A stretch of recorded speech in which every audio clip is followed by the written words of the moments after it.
All right, everybody. All right, so before we get started, let me remind you that we are no longer doing the blog. I'm thinking about actually abandoning the blog for the music stuff.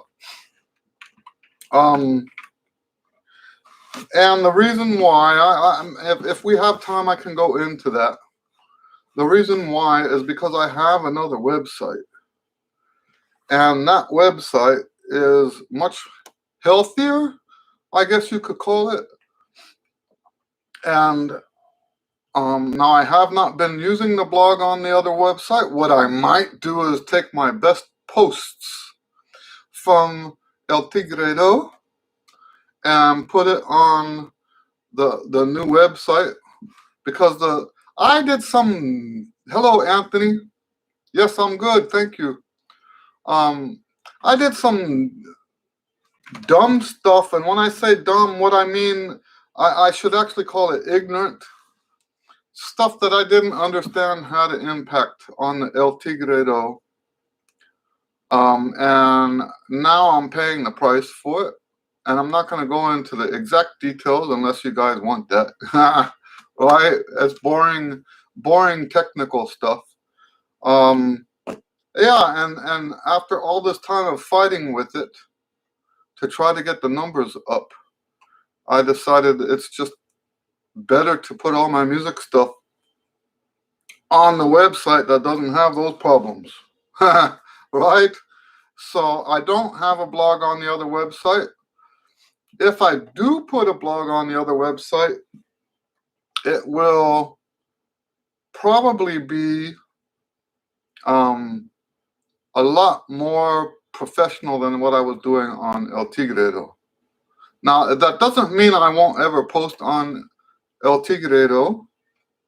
All it means is that I'm not putting the music stuff there anymore.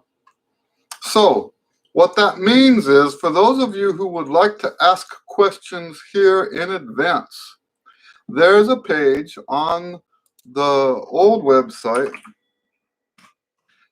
specifically for this, and I set it up so that there is a what do you call it? A separate page, dedicated page for the live stream. And let me put a link here to that.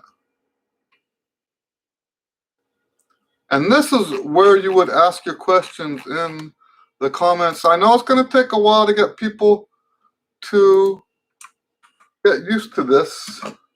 That's the link to the page where you can leave your questions in advance. Okay? And I know you guys who are here already don't need that. Hello, ACAC. How are you doing? Anyway, so that's where you would leave your questions in advance. You could leave them on the videos. The problem with leaving them in on the videos is I might not get them because of the way this YouTube has all this stuff set up.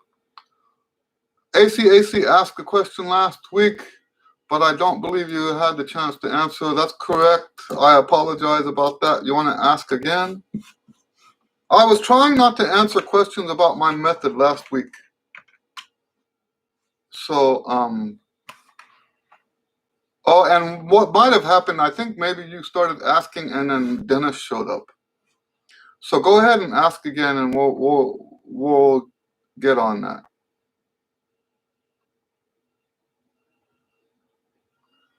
What I need is some sort of template so that when people want to ask their questions in advance, I can,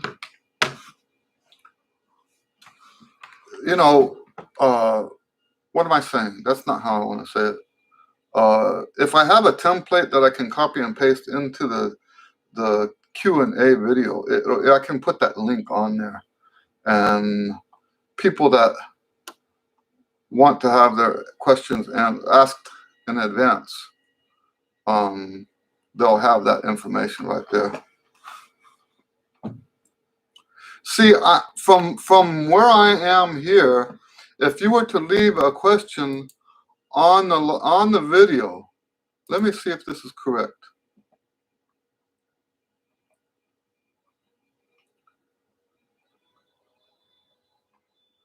I'm looking at this as it loads up. Haha, it's me. Huh. I didn't know it could do that. Okay. Does it have comments is what I'm asking. So I actually don't see comments. So I don't know. So yeah. Let me see here. I guess there's no comments. I guess the reason they don't put comments is so that you use the chat. That makes sense. I don't see comments here. Okay, close that. Close that. All right. If my band director said I have a nice tone, but I need to make it darker by doing long tones and lip slurs, but they only make my tone more clear. Okay, so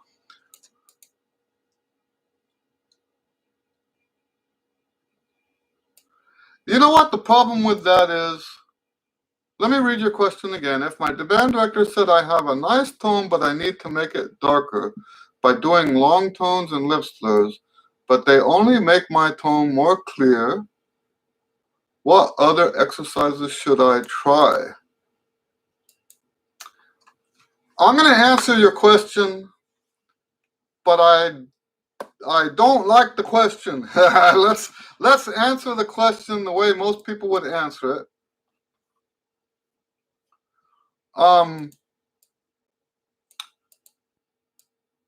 Here's the official answer without having heard you play.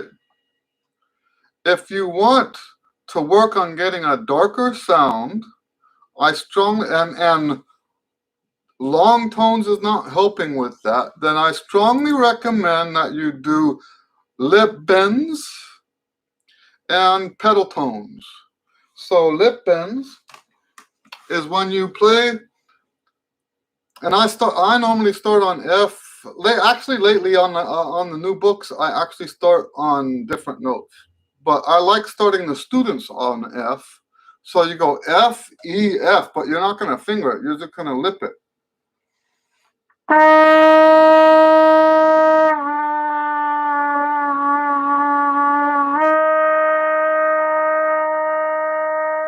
Now I incorporate those lip bends into my routine, into my long tones.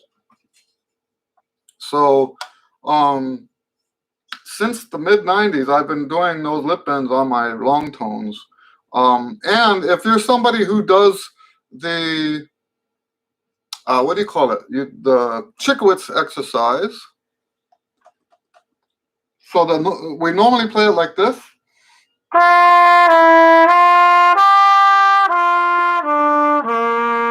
I do a lip bend on that second note.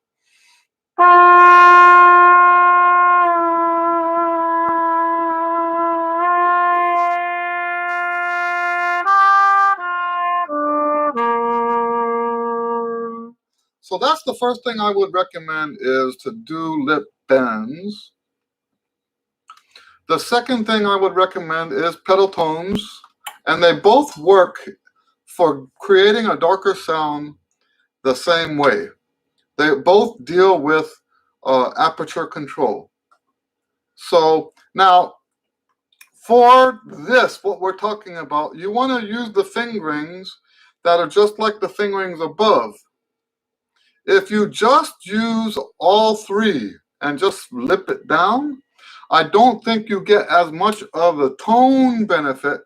Now I have to, when we're talking about pedal tones, I have to clarify that I do both every day. I do the easy pedal tones, I do the fingering pedal tones every day. You know, people argue about such silly things, right? Should you use this fingering? Should you use that fingering? I'm in the camp says, if there's benefit to this and benefit to that, why am I not doing both? And that's why I do both, okay? But the benefits of each are different.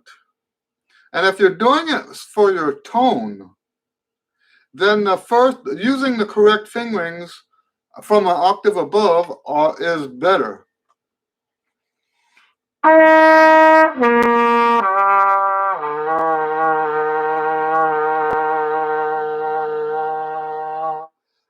That's the easiest one you can do, is down in half steps, your arpeggios.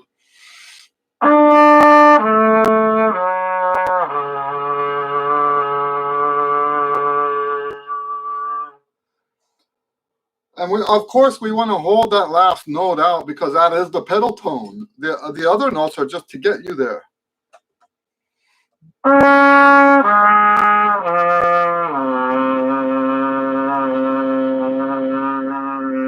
Oh, I used the wrong fingering. Sorry about that.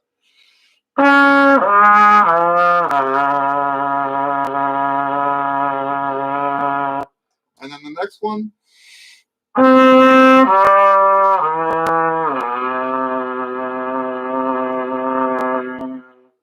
So when you use the octave, I call it octave fingering. When you use the octave fingering, it forces you to do more aperture control, and that's the most true when you get to the C, because the instrument rejects the C.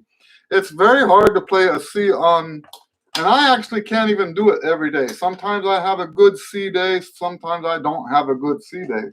Let's see what today is.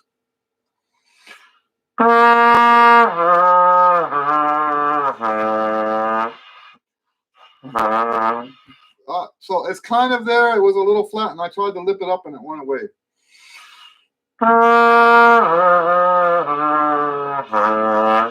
Yeah, it's coming out a little bit flat today, but it's got a nice tone to it today, so that's a good thing.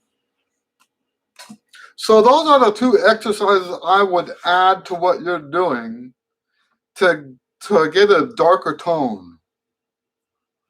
So what is it that I don't like about your question? Tone.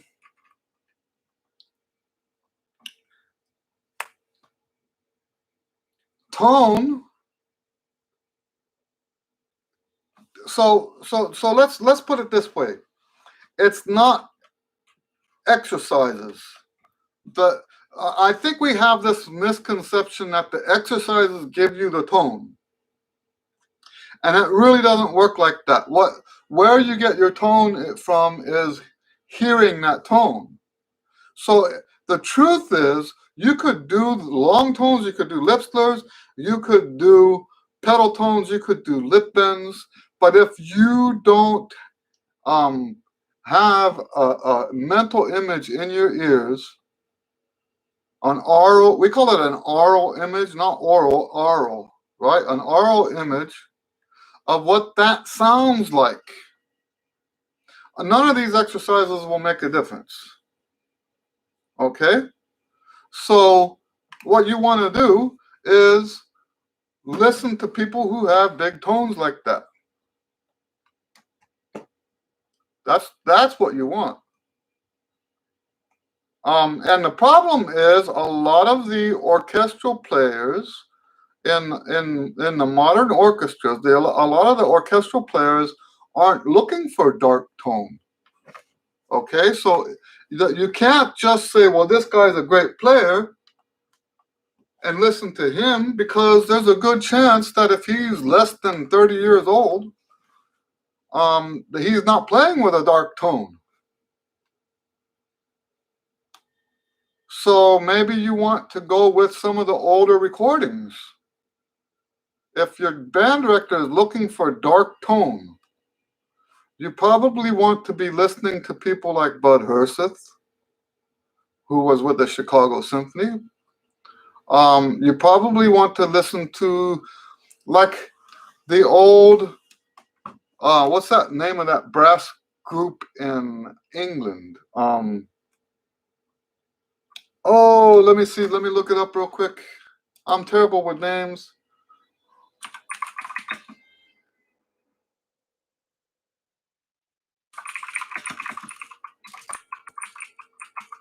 They were really, really popular in the 90s, the 80s and the 90s. Not so. So the problem with doing a search is it comes up with brass bands, and that's a whole tradition out there. And I think maybe this other band somehow influenced by that. Why am I thinking Black Dyke? I don't think that's it.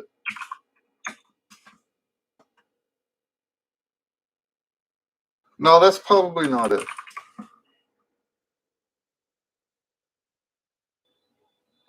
I think it was named after a man, a trumpet player. Anyway, there's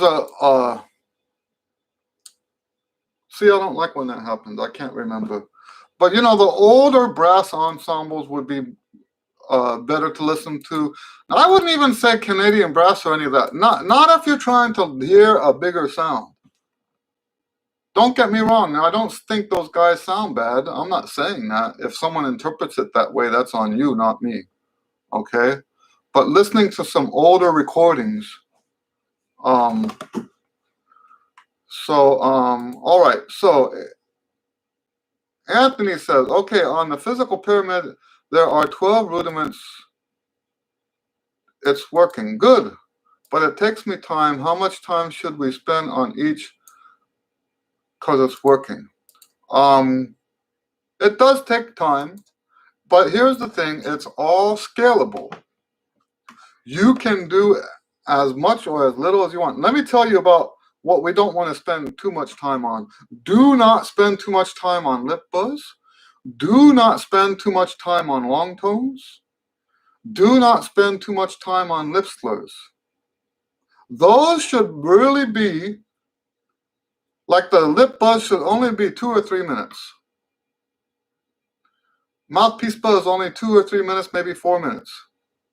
Long tones, maybe 5. I actually haven't measured it, but I think about 5 to 10 minutes at the most.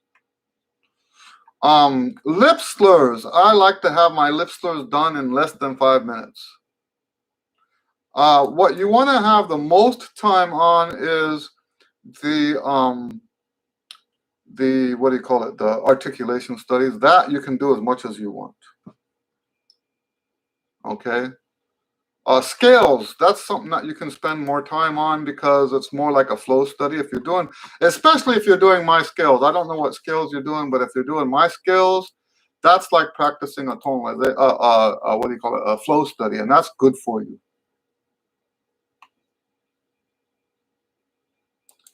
Anthony says, because I have much more to practice for 2 bands.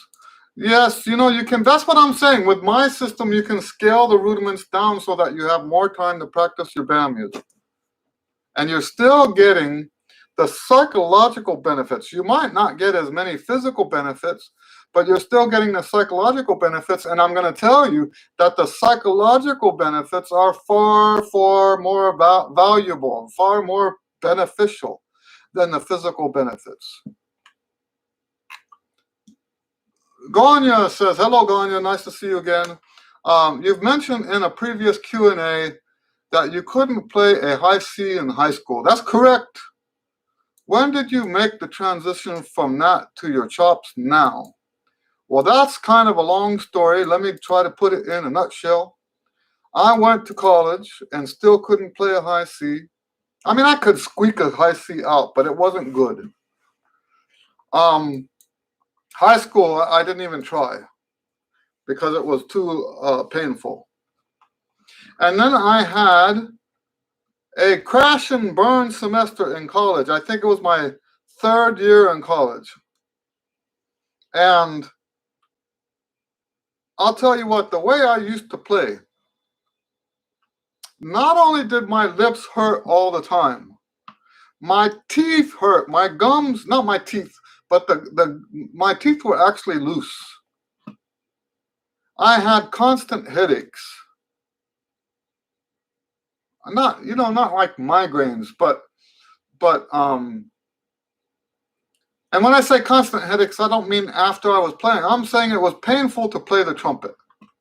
And the problem is that the way I was taught, and I have nothing against my teachers now that I'm past it all, and now that I understand they were just teaching what people teach, okay? However, the problem was that I was taught these things, and I took these things verbatim, and so I was practicing every day for a minimum of 4 hours a day, and I had 12 different ensembles I was a member of that met at least once a week. Some of them met 5 times a week. So I had in the first semester of my 3rd year in college, I had an absolute crash and burn. And when the semester was over, I thought to myself, I said, you know what? If this is what playing trumpet is like, I don't want to do it. And I remember thinking to myself, this discomfort and this pain would be worth it, maybe, if I was getting better as a player, but I'm not getting better, I'm getting worse. So I actually put the instrument in the closet. I quit trumpet. It only lasted a couple weeks, but I quit the trumpet. I put it in the closet. I had no intention of coming back to the trumpet. This was, I think, in about 1985, maybe around 85.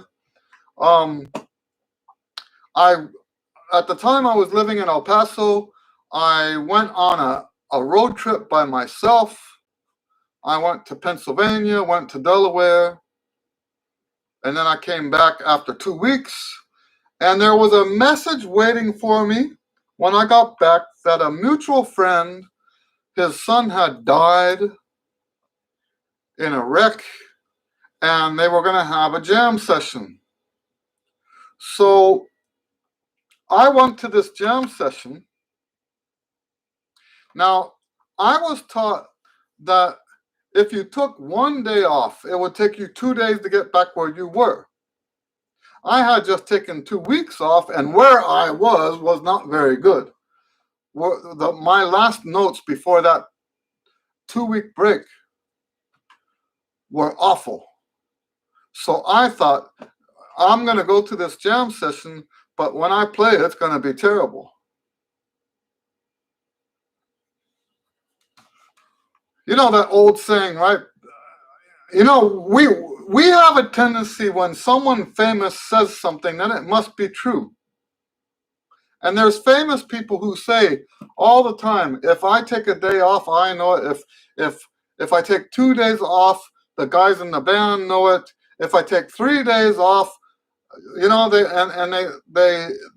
it's this cultural thing that's meant to make you be motivated to practice every single day.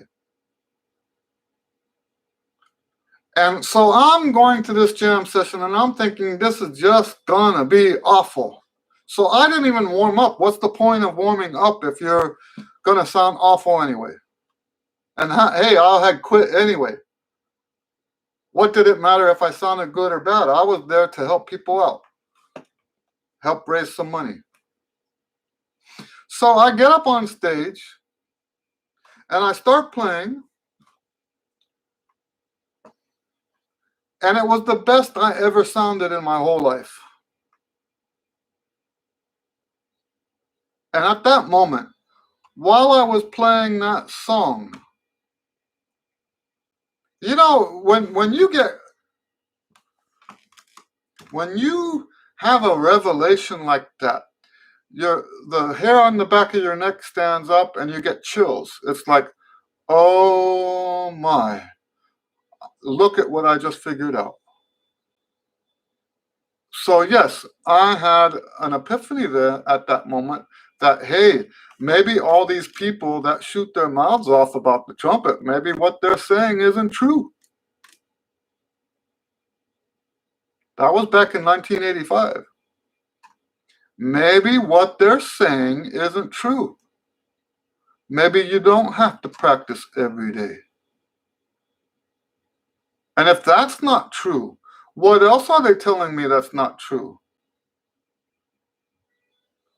So at that point, I knew I had some issues with my embouchure. At that point, and this is this is in the days before we had long distance. So, and I already knew the trumpet players in town. There was really nobody I could take lessons with in El Paso at that time that could help me with something like that. The two top teachers were that they had there were already people that I had already worked with.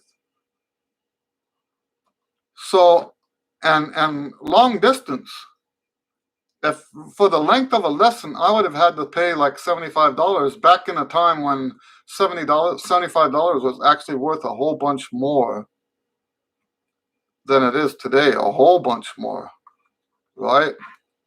So I actually rebuilt my entire physical approach from scratch. Basically, when you read my physical trumpet pyramid book, that's what I figured out after I took those 2 weeks off when I thought I was going to quit. And that's when my tone got better. That's when my range, so I took a cut in range. So like my range might have been up to G above the staff when I was at that point, maybe up to an A. At that point, it went down to a G in the staff.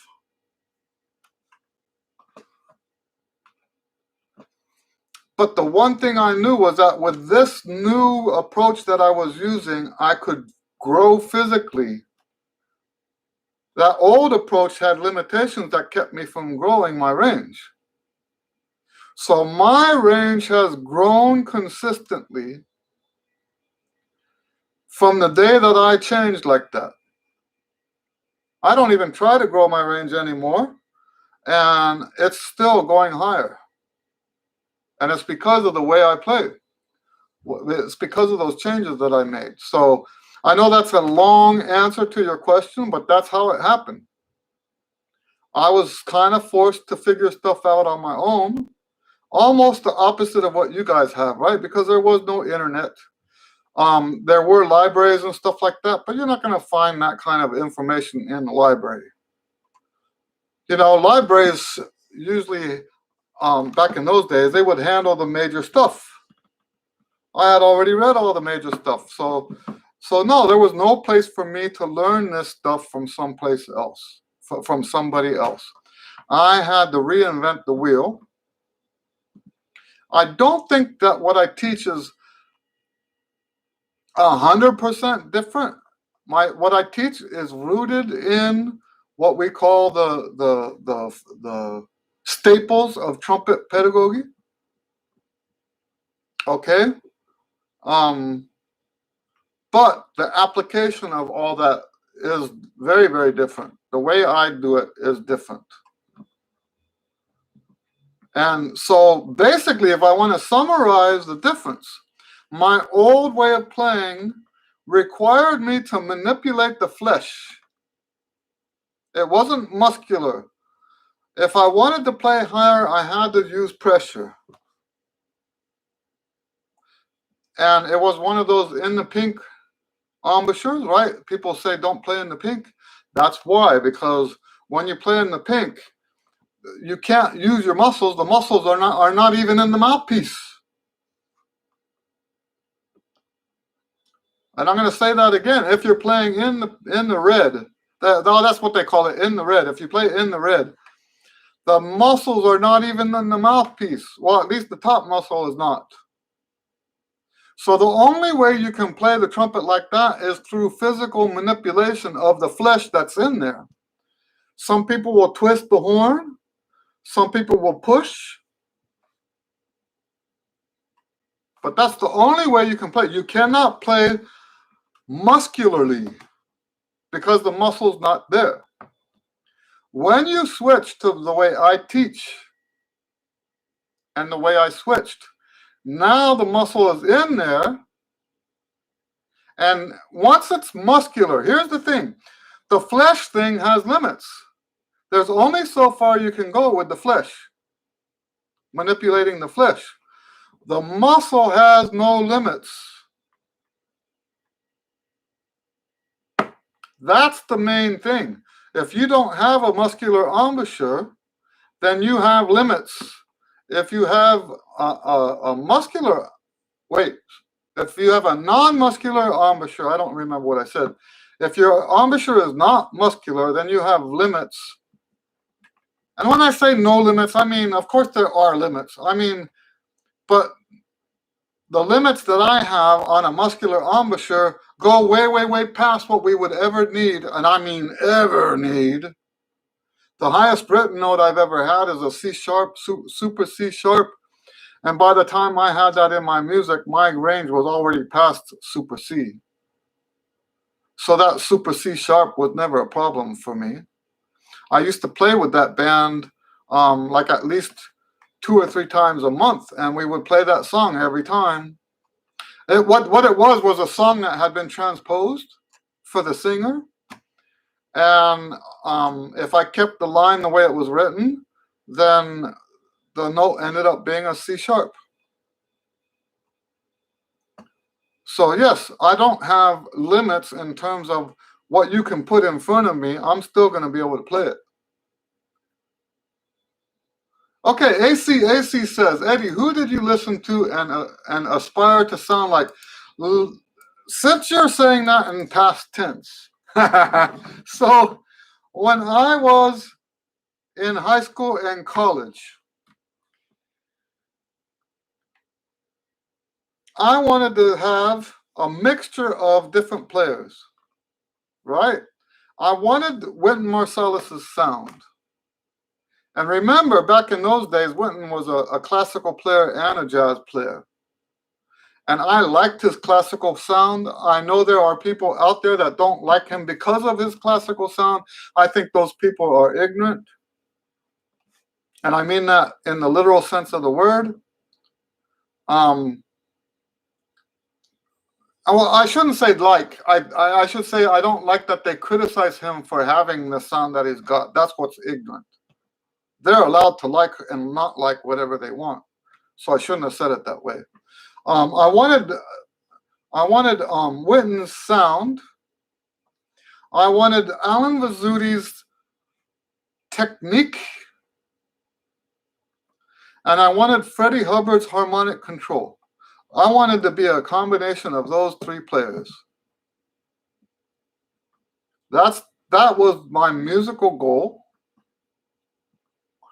And I'll tell you what, and that was my musical goal for, I think, about 10 years. All of the 80s and into the 90s. That was my musical goal. Now, it's kind of obvious that there's a contradiction between 2 of those players. Because having Wynton's tone, there's a reason why Alan Vazzuti has the technique that he has. It's because, everything is give and take. So he's not going to have as rich of a tone as Wynton Marsalis is because of the way he plays. Right? And that's fine too. I'm not criticizing that. But yes, I wanted to have that kind of insane technique. I wanted to have Wynton's tone, and I wanted to have Freddie Hubbard's harmonic control. And now, what is harmonic control? That's a jazz thing. And it's my term. I've never heard anyone else use this term before. That's how I describe. When I look at a Freddie Hubbard transcription, and you look at the intricacies of what he's playing in the harmonic context that he's doing it in, wow! I think to this day, Freddie Hubbard has been unmatched as a jazz player in terms of the theory of what he plays. Okay, I'm just talking about the theory, about the notes that he plays and how they fit with the chord changes. Wow. Now, as an older jazz player myself, I now understand that it's not just about the notes. And it's not just about the rhythms. That's one of the reasons why I am so outspoken against academic jazz education is because it's so note-centric. And you can play all the right notes and sound terrible. Really. The only people who will compliment you when you just played all the right notes, but there was nothing musical going on, the only people that will compliment you are the teachers that teach that stuff. Right? So yes, I wanted to have that harmonic control. Now, like I said, I don't think I ever accomplished that, but having that as a goal, that triple threat goal, helped shape me into the player that I am today. You know, if you try to put me into a category, oh, he plays like this guy, he plays like that guy, he plays like this guy, there's nothing like that. What I do, especially when I'm playing in a truly artistic context, which I don't get to do all that often. If you want to see me in my idiom, then watch my free improv videos. That's me in my idiom. If I'm just playing tunes, even if they're tunes that I wrote, I just do that so that the audience has something to latch on to, but I have to take some of who I am and compromise it a little bit. And I'm sure it sounds like I'm compromising. And I try to get better at that compromised stuff so that it doesn't sound like I'm a fish out of water. But when I'm truly in my idiom, I won't say that I play free, like, let's say, someone like Tim Higgins, and I'm not free like the guys in New York that do free. I don't do that either. Those guys are awesome. Tim Higgins is awesome, but that's not what I do. I don't really even know that I could put a name to this, what I do. I don't really know that I could do that. So, and what I'm trying to say is, artistically, who I am as a player was launched because of those 10, 15 years of trying to have those three players inside of my sound. Anyway, I hope that helps answer your question. Let's see here.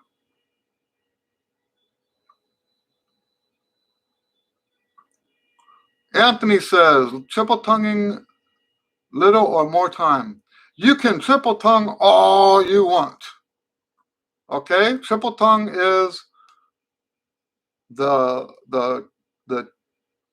you know how they say don't have too much dessert? In this case, triple tongue is the dessert, and you can have as much as you want. Okay? In this case, this is a dessert you can have. You can make triple tongue twice as long as the rest of it, as far as I care. That's how I see it.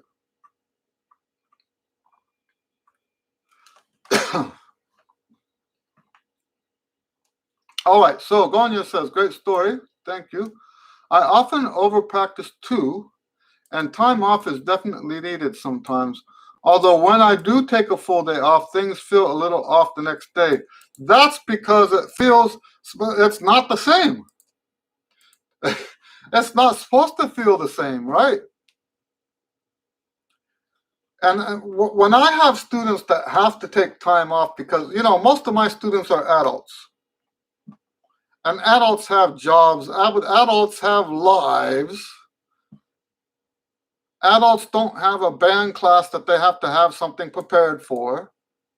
So it's not uncommon for adults to go 2, 3, 4 weeks without practicing. And by the way, if you're an adult watching this, I don't have a problem with that. I know a lot of teachers like to judge how good a lesson was according to how much the students practiced. I'm not like that. I judge how good a lesson is according to how much the student learned. So in that sense, I don't do traditional lessons. I'm not interested in in perpetuating that old myth. So when the students don't practice, they come to the lesson, and this applies to what you're talking about. They come to the lesson, maybe they haven't played since the last lesson. That's actually not uncommon. Maybe they haven't touched the horn since the last lesson.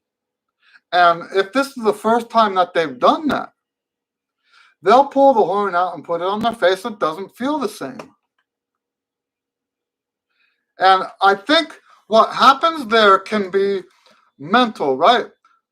If you say to yourself, oh no, this doesn't feel right, and then you start panicking,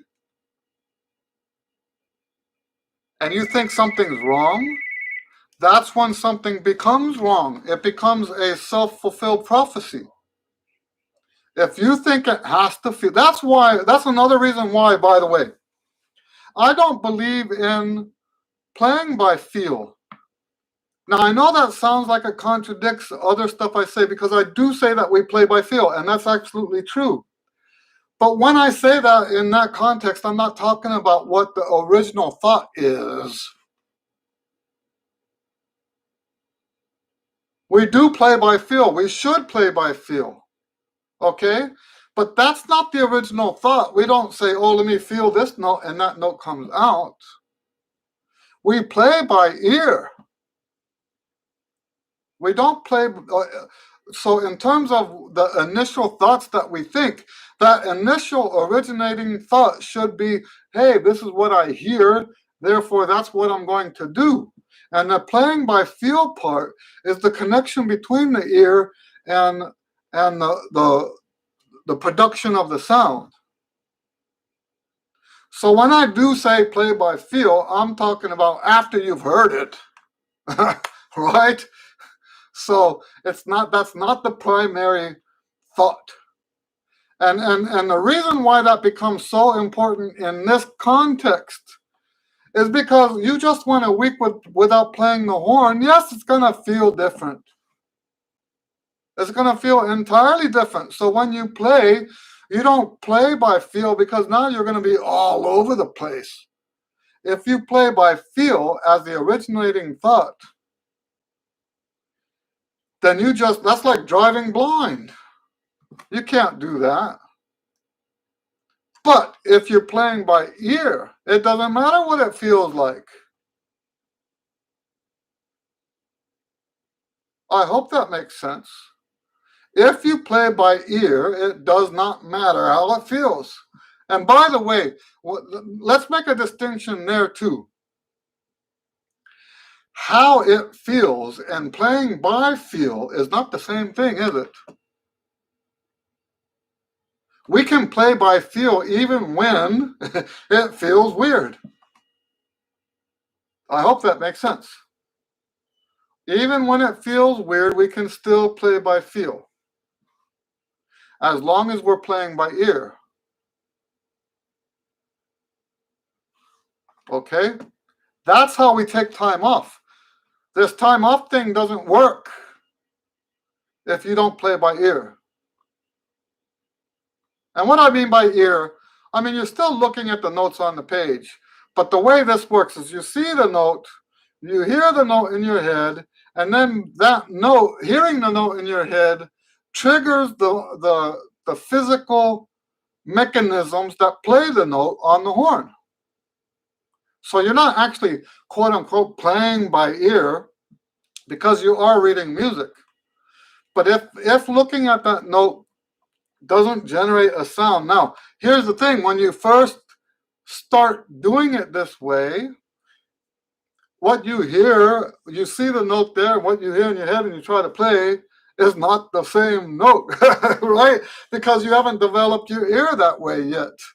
Okay, that's not a reason to panic either. That's not a reason to panic either. All right? Hearing the right note is not something that you're just now, I know that some people are famous for being almost born with it. I'm not one of those people. Okay? I wasn't born with it. When I first started playing by ear, I didn't know what notes I was hearing. The notes I was hearing were not the notes that were written on the page. That's one of the reasons, by the way, it's so important to do. Now, I think it was you. Yes, you said I tend to overpractice, okay? When I'm practicing music, I never just repeat. By the way, if you don't have a practice technique that's repeating, then you're not doing good practice. All good practice has repetition in it. And I'm going to say that again. All good practice techniques have repetition in it. You do this 10 times, you do that 10 times, you do this 10 times, you do that 10 times, right? And so when I'm practicing 10 times, I'm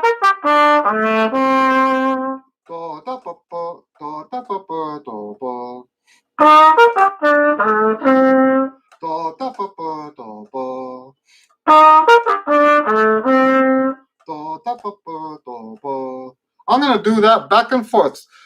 I play it, I sing and finger it. I play it, I sing and finger it.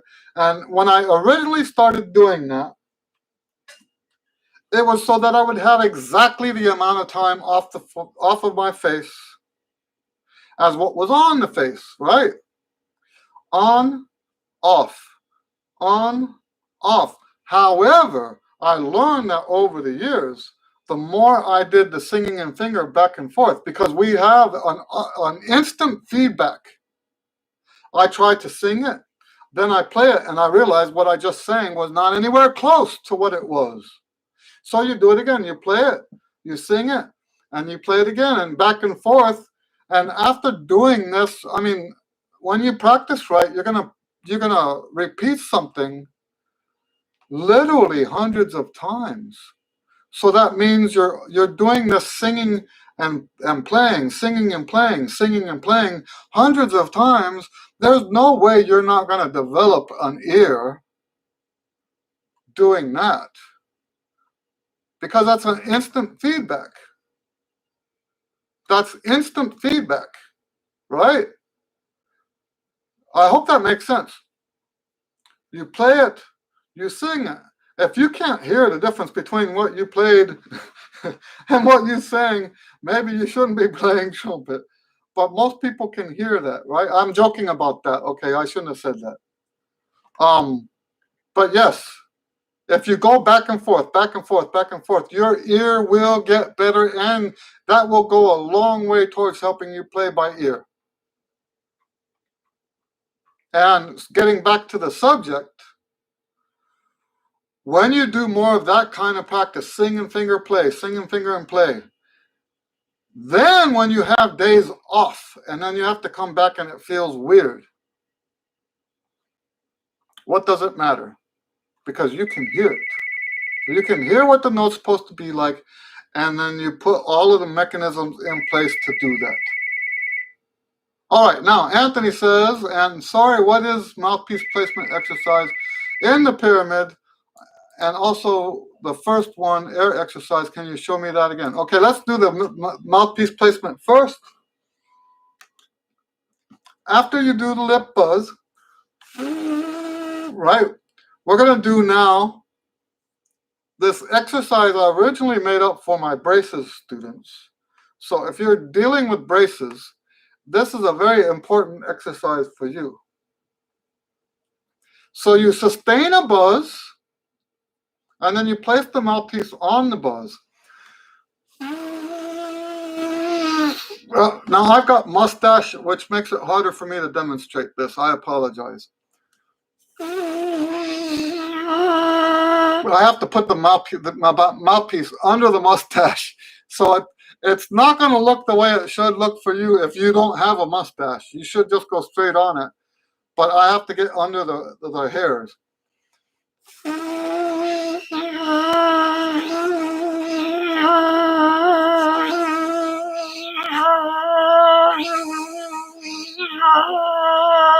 Okay, I'm going to do that at least 3 times.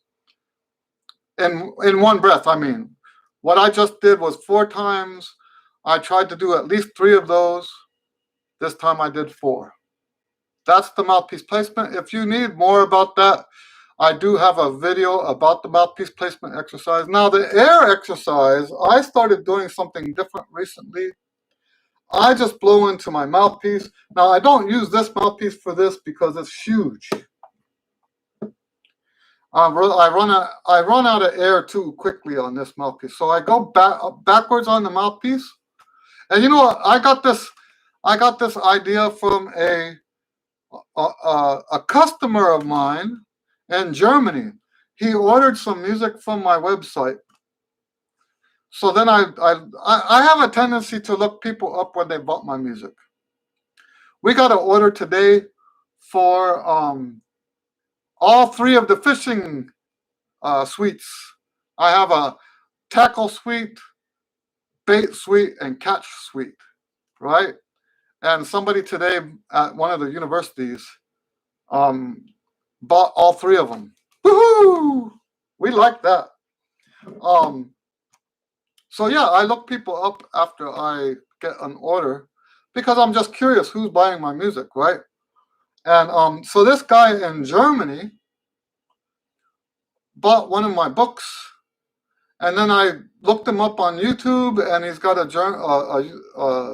YouTube account. Now it's all in German, and I don't know what he's saying, but he did this on one of his videos, and I thought, hey, that's like the best air exercise I can think of. So what you want to do is take a breath, blow through the mouthpiece in reverse.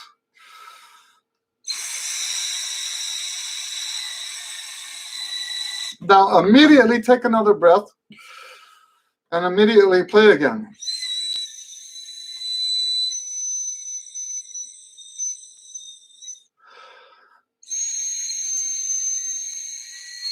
We don't want to puff our cheeks.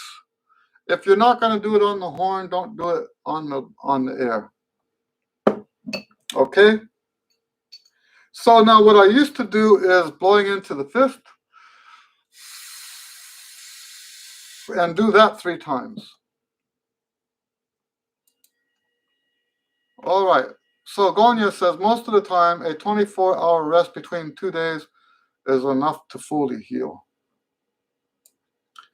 So I don't like that term at the end of what you said. Fully heal. So if you've actually got damage, then you should do something about that.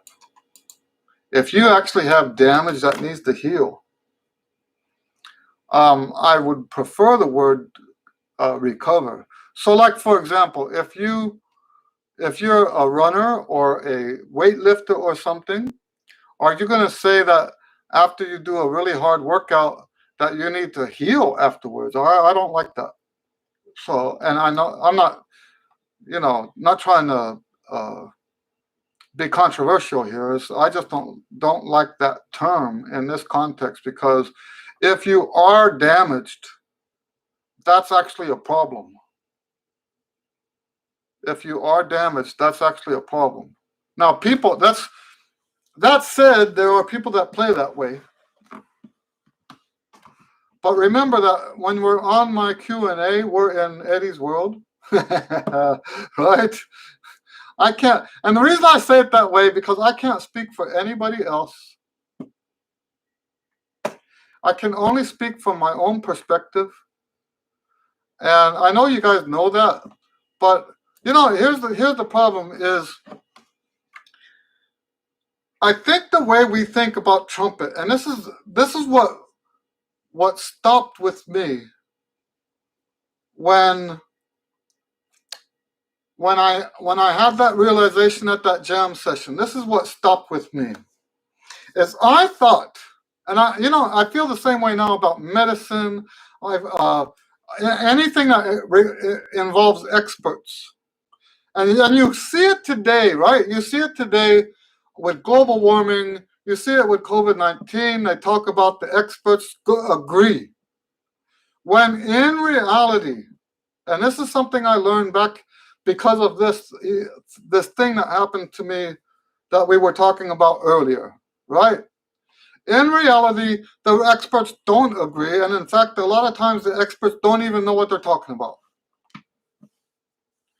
And I mean that literally again, that experts will commonly say stuff that it's not true, but it's cultural for them to say it.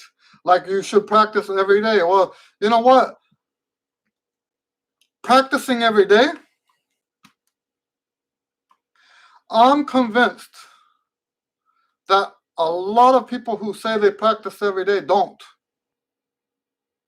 And here's the reason why. I think you guys have seen this. I log all my practice time. I log all of it. Okay?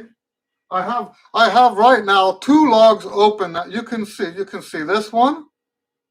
You can see this one. Those are 2 different practice logs.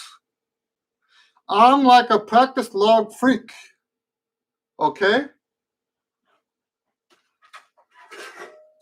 This is a practice log where I keep track of which routine I did. And then I have practice logs inside the routine. This is the one I practiced today. Let's look inside.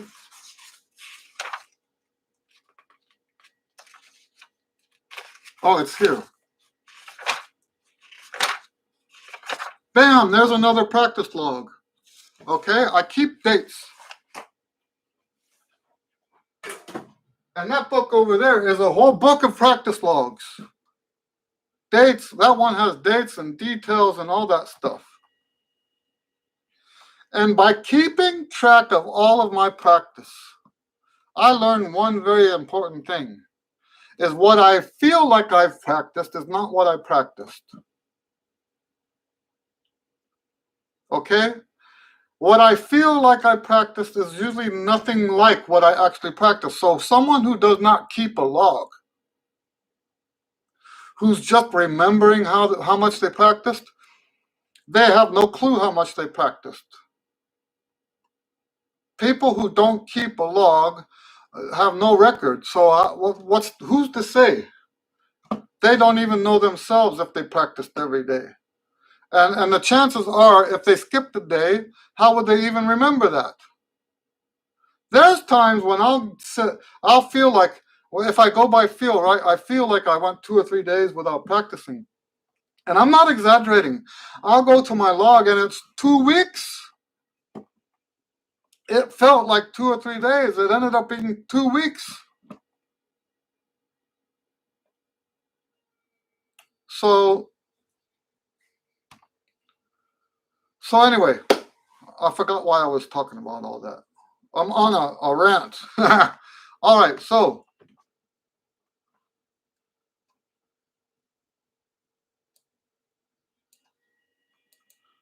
Gonya says, you're right that heal isn't the right term in most cases, although sometimes there is damage when I overdo it in marching band. Yes, that's also not good either. Okay, and I know, you know what my band director told me? My high school band director came up to me my junior year. Al Mendez was my band director at Andrews High School Band in El Paso. And he came up to me and he said, Eddie, when I holler at the band and tell them that you're not playing loud enough, he says, I'm not talking about you. And, you know, I'm really glad that he did that. But yes, he told me because I was overblowing. I was overdoing it badly. And, you know, he basically what he told me was, he knows that I'm doing what I'm supposed to do. But he can't say, okay, everybody but Eddie, play louder. He can't do that. He just has to tell the band, play louder, play louder, play louder. But I was already playing loud enough. So I think sometimes when we all get caught up in that hype, and we start overblowing, which doesn't help the band whatsoever. if you overblow to the point where you're getting damage, then you are no longer of any use to the band in terms of your sound contribution to the band. If you're getting damaged, then you're not helping the band. Okay? That sound that you get when you play quote unquote that loud doesn't carry.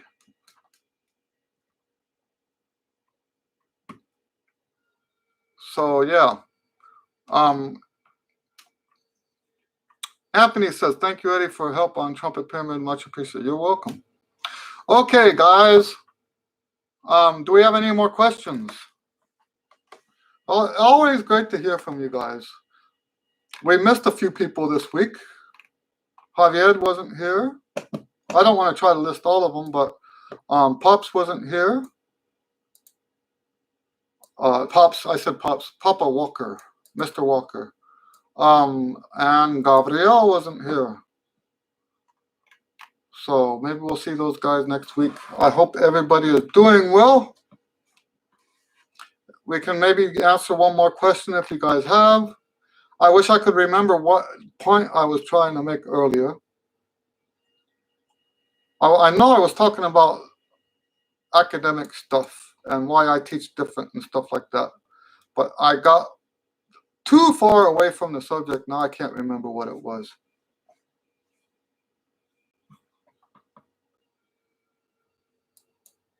All right, so it looks like we don't have any more questions. God bless all of you. Really. I don't just say that. I actually pray that God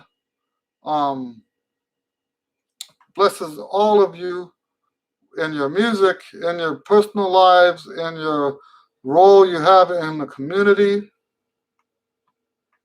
So, yeah, Gonya says we were talking about taking days off. Yeah, it's not jolting my memory. Okay, so we will see you guys maybe next week, maybe not. I might not be here next week just because I might be fishing, right? So we'll see. So, all right, we'll see you guys next time. Not next week maybe, but next time. All right. Bye.